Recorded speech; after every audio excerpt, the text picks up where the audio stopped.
Bonjour les amis, je vous refais une nouvelle vidéo à propos de deux choses. D'une part mes verdiers, puisque comme vous voyez ma femelle verdier couvre maintenant 3 œufs, donc elle couvre depuis essentiellement aujourd'hui. Et puis je vais vous parler aussi de mes chardonnerets où j'ai en fait une bonne nouvelle, mais ces chardonnerets vont me rendre chèvre. Alors pour commencer, donc le verdier, donc la femelle a donc bien pondu ses œufs.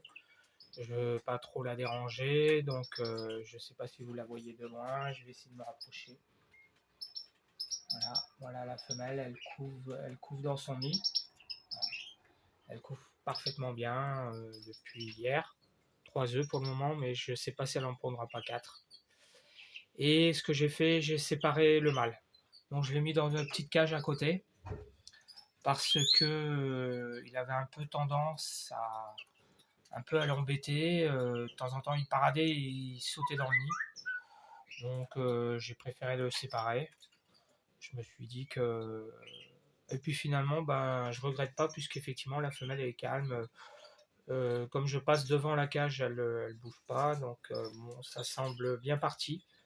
Voilà. Ben, rendez-vous dans le 20. Il devrait naître vers le 20 mai. Voilà. Sachant que je déménage d'ici fin juin. Donc en fait, j'ai beaucoup de chance parce que j'avais qu'une peur, c'était qu'ils se mettent à pondre au moment où je déménage. Parce que vous imaginez, transporter une cage avec un oiseau qui couve à l'intérieur, c'est détruire la couvée, quoi.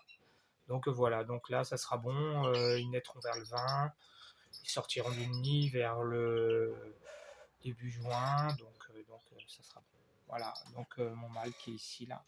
Alors, il a perdu la queue de la plume les plumes de sa queue, pardon. Parce que quand j'ai voulu l'attraper, ben, je l'ai mal attrapé, bon. Mais c'est pas très grave, les plumes ça repousse. Ça, c'est pour mes verdiers. Voilà. Et maintenant, je vais vous montrer mes chardonnerets parce que. Alors voilà, je vous remontre mes chardonnerets, notamment celui-là. Qui était donc, je vous rappelle, je pense avoir un couple, puis finalement, il fait le nid et je pensais avoir une femelle. Voilà, là c'est assez marrant parce que regardez ce qu'il fait. Et figurez-vous, je m'étais suis dit, bon, bah, il va falloir que, vous voyez, vous avez le coup. Et je me suis dit, il va falloir que je retrouve un mâle. Donc j'étais au marché aux oiseaux, j'ai pas trouvé de mâle, donc bref. Et j'ai eu une grosse surprise en revenant du marché aux oiseaux. C'est que figurez-vous que je le vois parader comme un vrai mâle, c'est-à-dire les ailes écartées, la queue en éventail, avec le bec pointé vers la femelle. Et il a sauté sur le dos de la femelle, donc je me suis dit, ah mais finalement, en fin de compte, c'est bien un mâle. Ça c'est une bonne nouvelle. Voilà, vous le voyez là. Voilà, la femelle qui est sur le.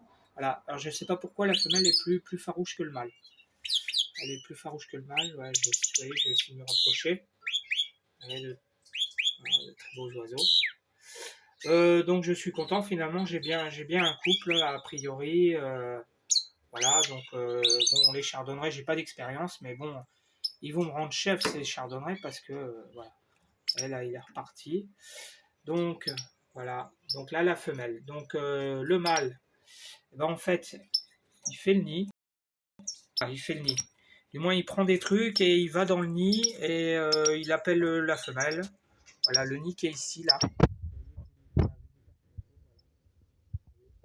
donc il est bien façonné. De temps en temps, il prend des trucs dans le bec et voilà, et il va près de la femelle et il appelle la femelle. C'est pour ça que j'ai cru à un moment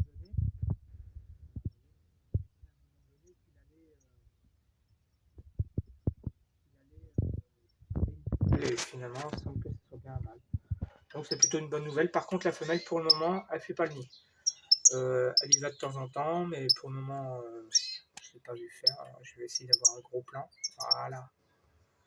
Voilà, c'est plutôt une bonne nouvelle. C'est plutôt bien parti dans cette cage là qui a priori plaît à tous les oiseaux parce que les chevreuils, ça a marché, j'ai mis les verdiers, ça a marché, je mets les chardonnerets. A priori, ça a l'air de marcher, donc cette cage elle est vraiment précieuse. Mais en fait, elle est toute pourrie puisque elle a au moins presque 10 ans cette cage, plus que ça même. Mais s'en séparer, le problème c'est que il faut que je retrouve l'équivalent. Voilà, ça fera l'objet d'une autre vidéo. Voilà les amis pour les bonnes nouvelles. Allez, à bientôt.